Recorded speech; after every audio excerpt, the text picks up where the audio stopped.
Our early childhood education series continues this morning with a look at something called the word gap.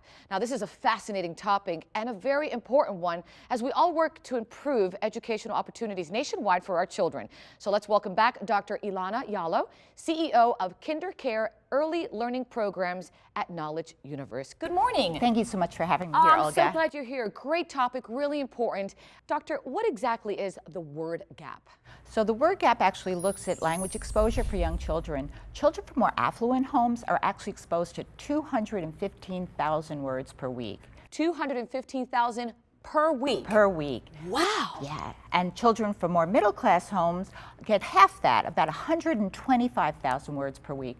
But unfortunately, children from our lower-income homes don't have nearly that much language exposure. They only hear about 65,000 words per week. So when you look at the cumulative effect of that differential exposure, by the time a child is 3 years of age, there's about a 30 million word gap between our more affluent and our lower-income children. Hence the word gap, which I understand now. And I can only assume, which I don't like to do, but that has to make a huge difference for the child that's now growing up. Olga, you are so right. And sadly, by the time children are 3 years of age, we're already seeing a huge word gap.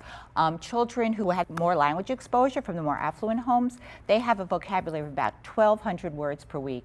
The children from our lower income homes only have a cumulative vocabulary of about 400 words per week. So think about that huge difference and what that can do for children's experiences later in life. Especially what it could do in terms of them being successful, them going to a good college as opposed to maybe not even getting in. So this really has become, I would think, a national priority. We know that one of the best predictors of children's reading ability in third grade is their language ability at 3 years of age. So what we really need to do is make sure that we are helping children at those earliest stages so that they can do better in third grade and that that's actually an important skill for them later on in life.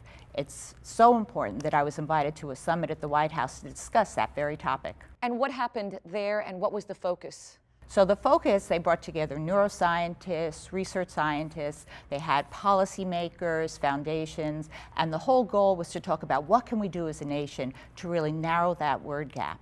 And here's my question. How early would you start to improve that word gap? I mean, how early are we talking? 3, 2, 1, birth? We can see actually that the first year of a child's life is the most critical period for their ability to learn language. It's so important. The American Academy of Pediatrics actually recommends that parents start reading to their children right at birth. I did it. I sang to my daughters. I read them books. What more can parents do to help that? Because you see a baby and you're like, okay, they're not going to really understand. But in the sense, they maybe not understand, but it makes a difference. Absolutely. There's a couple of things that parents should do. The most important thing they should do is just talk to their children more. Give them that language exposure starting from the time they're born.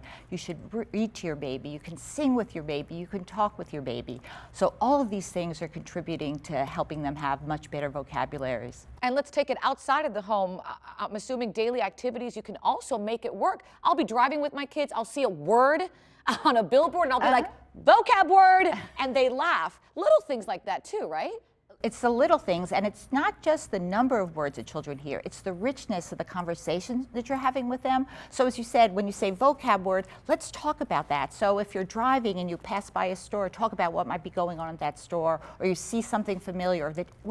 One of the best things parents can do is look at what their child is looking at and then talk with them about that. So you really have this rich dialogue with young children. But for someone that maybe has to drop off their newborn or their infant or even their 3-year-old at a daycare, what should they look for in terms of a good program so they can feel comfortable that I'm leaving the baby, but they're getting something in return? I'm very fortunate to be with KinderCare Learning Centers where we have our own curriculum, and one of the key components of our curriculum is literacy development. And so we encourage our teachers to ensure that the children are having a really rich language experience.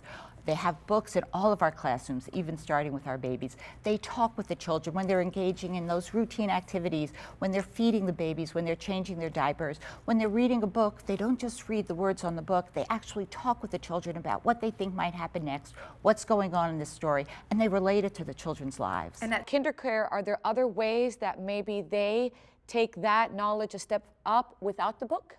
Books are an important part of any good program, but you also want to be able to look around the room and see examples of writing. So you should see, for young children, their earliest scribbles. That early letter formation is so important. There should be labeling on all the shelves so that children can relate to what they're seeing and the language that's used to do it. So you should be able to look around the classroom and see evidence of language everywhere. Stories, dictation. You should be able to hear it and you should be able to see it. For information on KinderCare, where do our viewers go? You should go to kindercare.com, but also we are in 39 states. We're in all of your communities. So we hope if you drive by a KinderCare that you will stop by and come visit us. Great stuff you're doing. Thank you so much, Thank you Doctor. so much, God Olga. bless you. And if you want to learn more, log on to our website. It's thebalancingact.com, thebalancingact.com. We're also on Facebook and Twitter. And we'd love to know what is your favorite book to read to your child or how you encourage them to learn more words.